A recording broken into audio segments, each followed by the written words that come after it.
if you or someone that you know is constantly getting colonics or coffee enemas, and I'm talking about on a monthly basis, this is a very important warning message to you.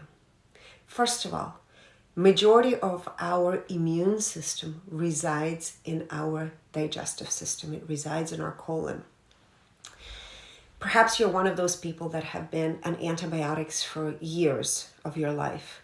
And yes, your colon has been depleted of some good bacteria. One of the biggest mistakes that you can make is to constantly do the colonics and enemas, and here's why.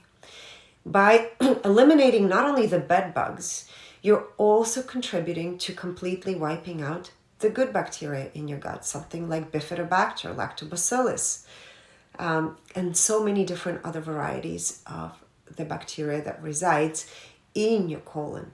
So you're creating or contributing to creating desolate colon or dead colon.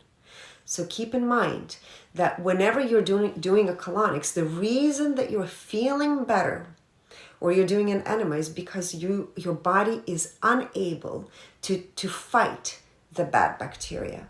So by doing the colonics, it makes you feel better, but you truly never get better. It's all about rebuilding your colon with healthy bacteria. Be well.